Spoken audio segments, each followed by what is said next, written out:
Hello friends, and welcome back to my channel. Today I want to talk to you about the GIA.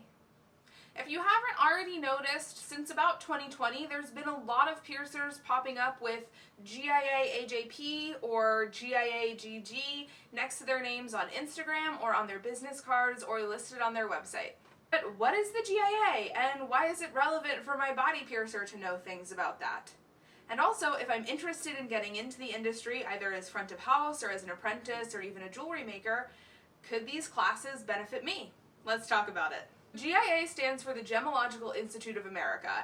The GIA was founded in 1931 with a mission statement to protect buyers and sellers of gemstones from frauds, fakes, kind of further the research, understanding, and standardization of quality when it comes to the jewelry and gemstone industry.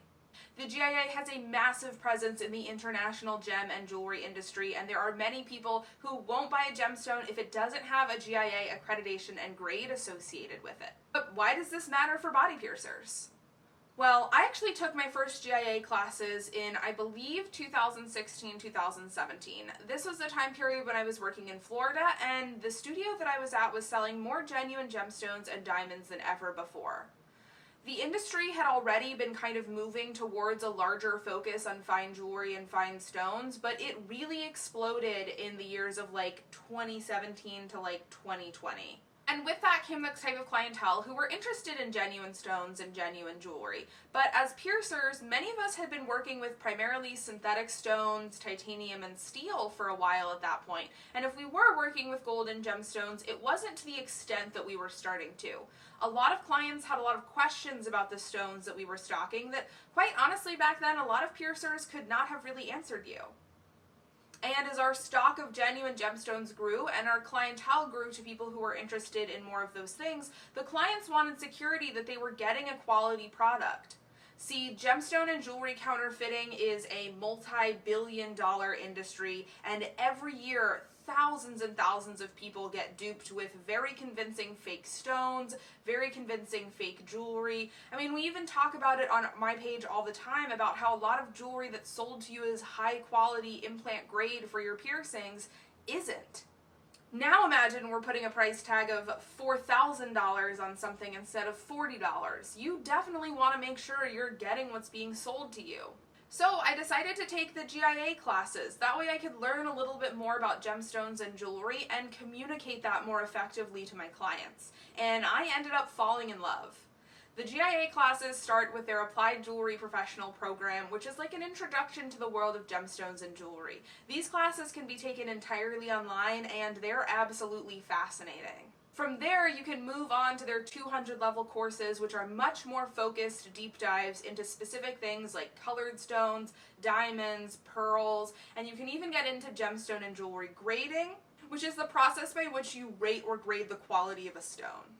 In 2020, during COVID, the GIA offered their AJP program for free online to anyone who wanted to take it while they were in quarantine, and a lot of piercers jumped on the opportunity to do so, which I think is brilliant.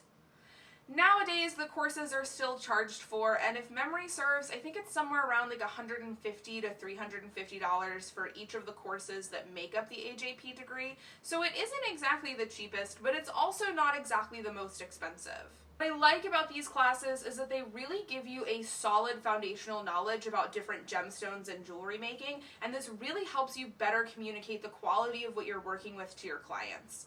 It's one thing to just tell someone, oh yeah, this is a diamond, it costs this much money and we can put it in your nose. It's another thing entirely to be able to tell a client, oh, so this is a VS1 grade white diamond with a G to H color rating, it's set in solid 14 karat nickel-free yellow gold, it has a secure threadless mechanism that I can demonstrate for you here, and I can even test it for you and show you that it's a diamond. Have actual discussions about the quality of the material, the jewelry, the stone that someone is investing in.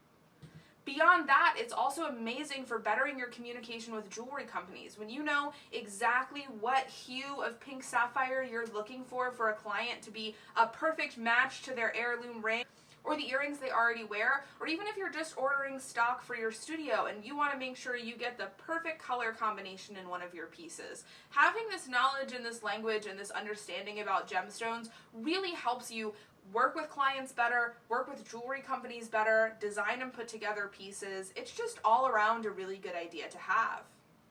I think this is beneficial for both piercers and front of house. Piercers for being able to have these conversations with clients and also helping with jewelry ordering, but front of house especially for typically having the larger interactions with clients when it comes to jewelry. And in a lot of studios, front of house also do a lot of jewelry designing and ordering, so it helps for them as well.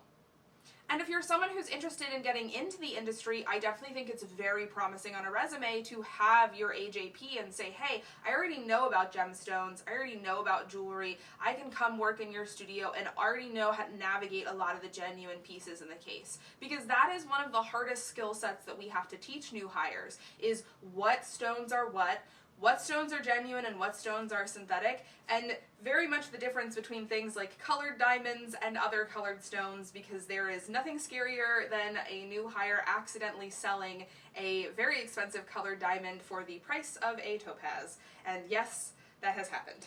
But if you're looking to get into the industry, it really does benefit to have that on your resume, and it really tells employers that they're going to have to do a little bit less training with you to get you up to speed to working with a lot of the stuff in their cases.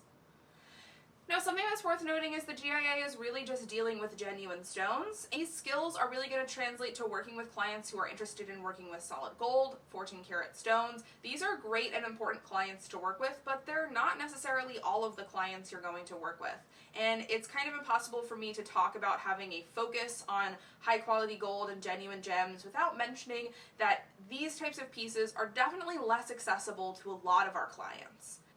And I think there's become, especially in the past couple of years in the industry, a bit of a hyper-focus on gemstones and gold, to the point that we're pushing out our clients who get titanium and synthetics, and we're not giving them as much access to safe, high-quality piercing as we could. So while I think these classes are really amazing and will teach you a ton about genuine gemstones and jewelry, and I personally loved every class I took with the GIA. Actually, if I had all the time and money in the world, I would love to finish my second degree with them, but it is very expensive and I simply cannot afford it right now. I also think it's worth mentioning that it is not the end-all be-all, and while I think it's an incredible tool to have in your toolbox, you should spend just as much time and passion learning about things like titanium, implant-grade steel, niobium, and the synthetics that we work with. Because your clients who maybe can't afford or just aren't interested in a solid gold piece or a genuine stone deserve just as much of a show-stopping experience coming in and picking out jewelry and getting pierced as your solid gold clients do. But I think the GIA is an incredible resource. I think it's so helpful for most piercers and front of house to have. And if you as a client are looking at investing in some 14-karat gold or genuine gemstone pieces for your jewelry, I definitely think it's a plus if the piercer or front of house you're working with to get or style those pieces has that GIA education, because you know they're really informed, they really know their stuff about their stones, and they're going to be able to really accurately tell you what stones you've got, what the quality of them is, and make sure that you understand what you're investing your money in. And if you're interested in getting in the industry, I think it is a huge plus to have this on your resume. So if you have the time and money and you're really motivated about becoming a piercer or front of house or working in a studio, this is a great way to set yourself apart from others. As per usual, if you like my videos and the content that I put out, please hit like and subscribe, because your support means the world to me. I really hope this video helped break down exactly what the GIA is and why it's relevant to us as body piercers on kind of a superficial level. I could definitely do a very thorough deep dive and talk about my experience taking my more advanced classes at the GIA, and if anyone wants to see that, let me know in the comments down below. But I absolutely loved all of my classes there, and I think it's phenomenal for anyone in the industry to have this type of education and training. I can't wait to sit down and hang out and chat further, and I hope you'll have a great rest of your day. Bye!